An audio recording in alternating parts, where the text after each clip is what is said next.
Direction aujourd'hui l'est du département gagnant la Fosselière, une commune depuis peu fusionnée avec ses voisines Saint-Michel-Mont-Mercure et la Pommeraye-sur-Sèvre. Cette nouvelle ville de Sèvremont dispose de nombreux atouts, dont son paysage. Un paysage boisé, un paysage bocager, un paysage merveilleusement bien conservé et traversé par deux atouts majeurs, à savoir la rivière la Sèvre, mais aussi le Petit Lay. C'est ici que se situe le CPIE Sèvres et Bocage, un endroit qui offre une balade bucolique et pédagogique entièrement dédiée à la nature. Bienvenue au jardin.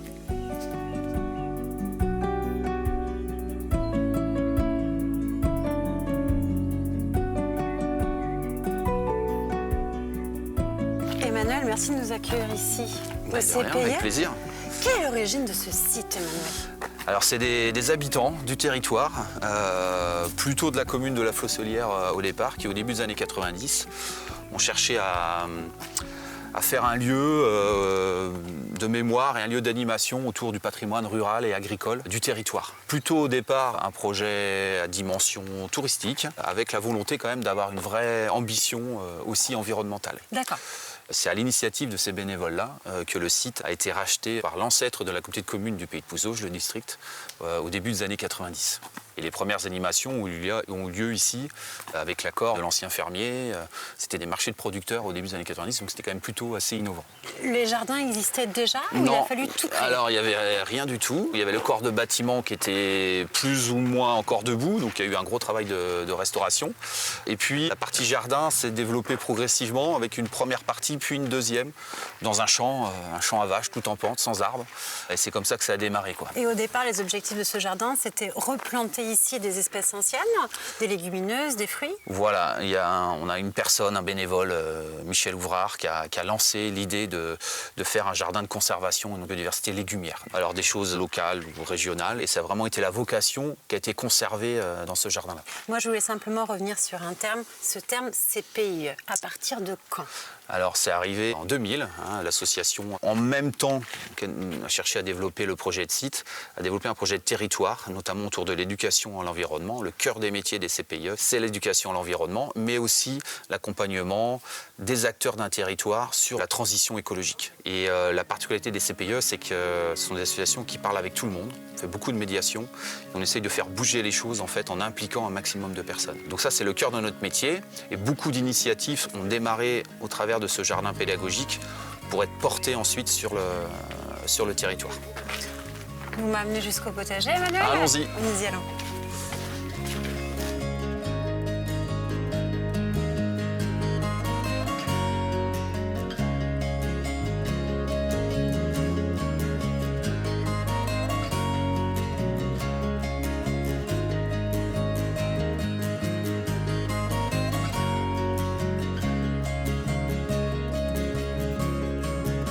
Il est temps de retrouver notre apprenti du jardin. Pour l'instant, le jardin est moi.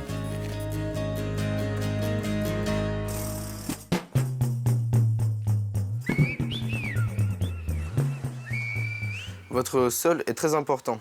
Il est constitué de sable, gravier, limon, argile et humus. Ces éléments sont très importants dans votre jardin, car grâce à ces éléments, la qualité de la terre est différente selon les plantes.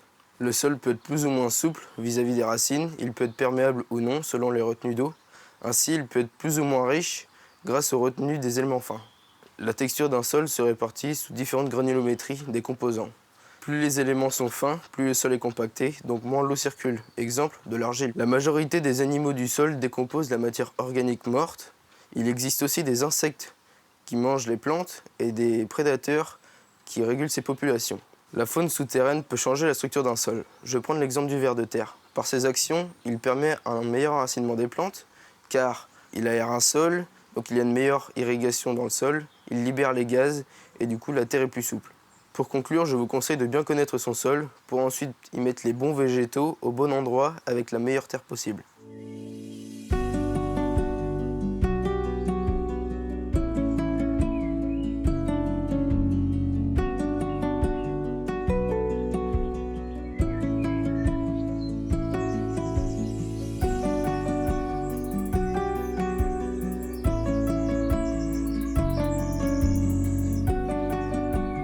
Emmanuel, on arrive donc au cœur du potager du CPE. Ce potager, j'imagine, évolue au fur et à mesure des mois, depuis des années? Oui, il évolue, il est beaucoup plus diversifié, beaucoup plus, je dirais, volumineux, avec la présence de plantes, notamment pour apporter beaucoup de hauteur. L'idée, c'est pas forcément de produire en quantité, mais c'est d'avoir de la diversité. C'est d'avoir de la diversité. Pour conserver des variétés, donner vraiment envie aux gens de faire du potager et de faire découvrir cette diversité-là. Alors, quelle variété peut-on avoir ici? Alors on a 60 variétés de tomates par exemple, on a une quinzaine de variétés de courges qu'on conserve, on a des variétés de haricots bien sûr, toutes les formes, toutes les couleurs, des variétés d'haricots grimpants, des variétés de salades et aussi beaucoup de fleurs. Un des sujets c'est aussi comment on adapte notre potager au dérèglement climatique et c'est vrai que le fait de retravailler sur la hauteur avec des plantes hautes, des plantes plus basses, ça crée des microclimats plus favorables, plus frais, ça rafraîchit, ça apporte un niveau de rosée aussi un peu plus important en période chaude.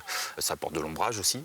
Et donc ça nous permet comme ça de travailler des potagers qui sont un peu plus résilients, même si c'est un mot qui est un peu à la mode, mais voilà, avec des sols beaucoup plus infiltrants. Donc nous on travaille beaucoup sur les techniques du sol vivant, donc beaucoup de paillage. Du compost aussi, j'imagine. Compost, mais surtout on travaille beaucoup avec le foin.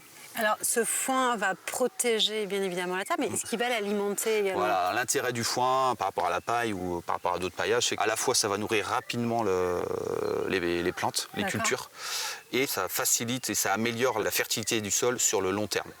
Et à la fin de l'hiver, vous sentez cette différence? Oui, on voit des sols très grumeleux, sans travail, on minimise énormément le travail du sol. Alors après, au printemps, évidemment, il faut, au printemps, notamment pour les premières cultures, il faut dépailler. Alors ce que je dis souvent, c'est que c'est très important de pailler, mais aussi c'est très important de dépailler pour que le sol il se réchauffe, pour pouvoir faire les premiers semis, quoi. Mais tout ça, ça demande beaucoup d'observation. Oui, après, il n'y a pas qu'une seule façon de jardiner. Ouais. Moi, j'apprends énormément avec des jardiniers très conventionnels, parce qu'ils ont un vrai savoir-faire aussi. Oui. Nous, c'est une pratique qui nous va bien, qui me semble adaptée à la façon de jardiner que peuvent avoir des plus jeunes. Pour avoir moins de travail physique, des jardins qui demandent moins de temps aussi, parce que le sol est quand même toujours prêt, quoi. C'est le gros avantage. Même s'il faut voilà, toujours y mettre les mains, avoir de l'observation, c'est à l'expérience après qu'on adapte nos pratiques. Emmanuel, je me retourne, je vois cette association qui est merveilleuse finalement, de fleurs, de légumes.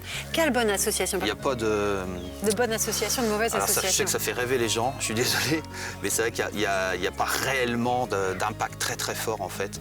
Et puis il y a comme ces dahlias-là, qui sont très clinquants, mais qui sont un désert en fait pour certains, mais ils sont très jolis. Ils acceptent aussi. Et c'est vrai que le potager est c'est une palette de couleurs qui est absolument incroyable. Moi j'aime beaucoup ça. Et les gens, ils voient, c'est ce qu'ils remarquent, quoi. Ah, c'est magnifique. Ils remarquent, On continue, Emmanuel? On continue. Je vous suis.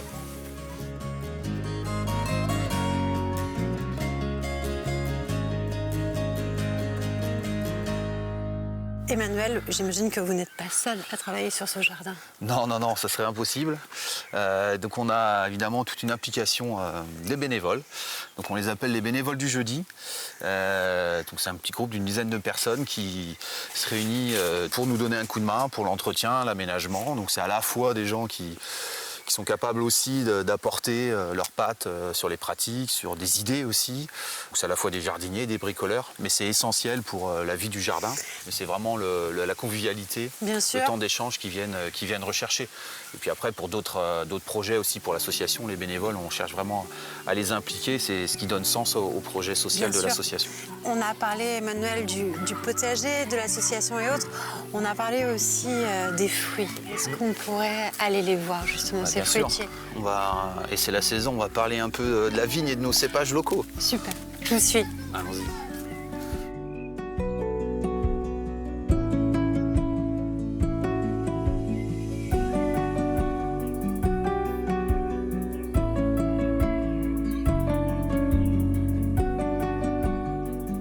Avant de poursuivre, je vous propose de retrouver Olivier pour une histoire de jardin.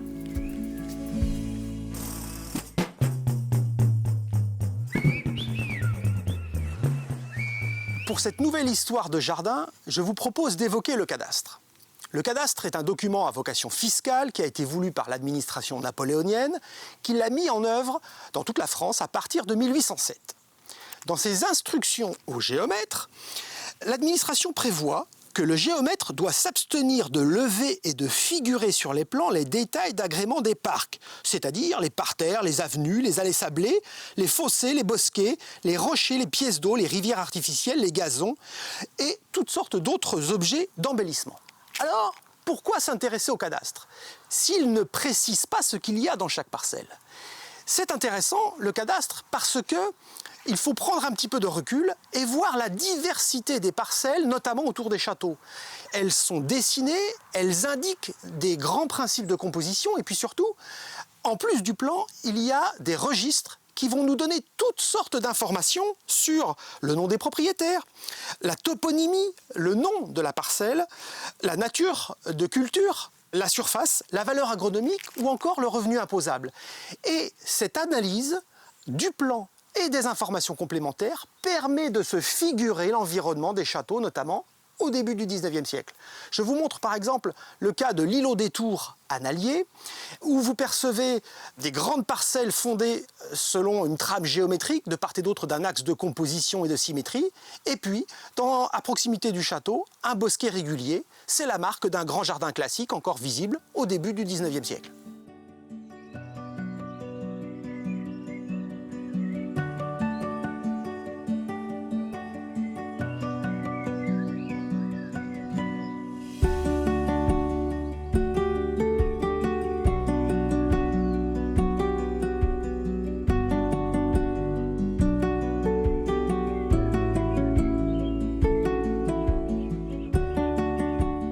On découvre donc là ces pieds de vigne. Voilà. Quel âge pour cette vigne, Manuel? Elle a été plantée en 2018, donc elle est toute jeune, mais on récolte déjà depuis 3 ou 4 ans. C'est vrai? Ouais, c'est assez rapide. Hein. C'est tous des variétés dites locales, qui ont été cultivées localement au XXe siècle. D'accord. C'est des cépages dits hybrides qui ont remplacé les variétés de la fin du 19e siècle qui ont été complètement détruites par le le phylloxéra. phylloxéra. Bien sûr. Et ces variétés-là, elles ont été croisées entre des variétés européennes et des variétés américaines. Et ça faisait vraiment partie de la tradition du bocage, la tradition vendéenne. En 1960, la Vendée, c'était un des départements où il y avait le moins de surface de vigne en France, mais c'était le 2e département en nombre d'exploitants viticoles. C'est Donc intéressant, on cultivait ça. son potager, sa vigne, Bien on sûr. était déclaré comme exploitant viticole. Dans un premier temps, on plante, on observe. Voilà, on conduit, donc c'est vrai que là, les bénévoles nous ont beaucoup aidés quand même, parce que c'est un vrai savoir-faire, donc conduire la vigne, la taille d'hiver, mais aussi la taille verte, la taille pendant l'été, sans parler après de tout ce qui est vinification, enfin voilà, c'est un vrai savoir-faire. Et puis on a été rapidement en contact avec des viticulteurs professionnels qui ont cherché à retrouver ces variétés-là, à rediversifier leurs vignobles, pour que leurs vignobles soient un peu plus sains et plus résistants aux problèmes de gel, aux problèmes de maladies. Donc ça, c'était quand même assez rigolo de les voir venir chercher des boutures ici. Je pense que vous deviez avoir le sourire jusque-là et les bénévoles également. Ouais, c'est un peu une fierté, ouais, effectivement. C'est vraiment typique de ce qu'on fait, ce côté conservation de variétés. Et puis surtout, on ne fait pas qu'un sanctuaire, quoi. Mais non, bien sûr. On bien sûr. distribue, on multiplie, on développe sur le territoire.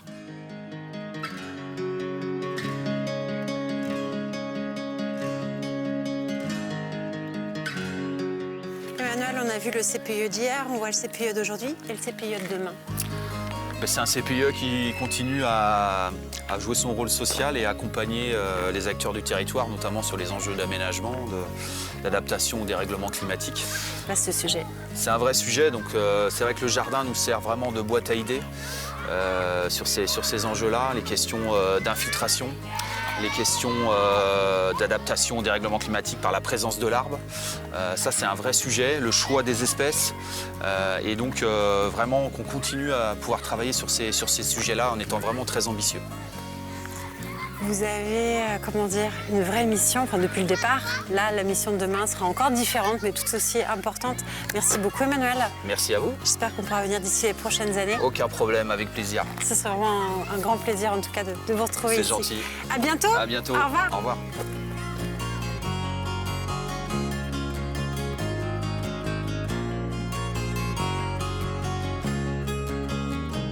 De la permaculture à la biodiversité légumière et fruitière, partez vite découvrir ce jardin associatif du CPIE Sèvres-Bocage.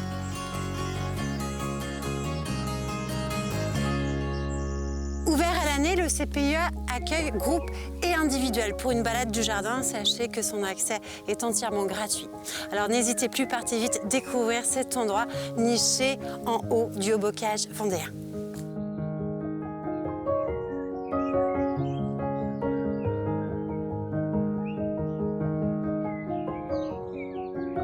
On se retrouve prochainement pour un nouveau numéro de Bienvenue au Jardin.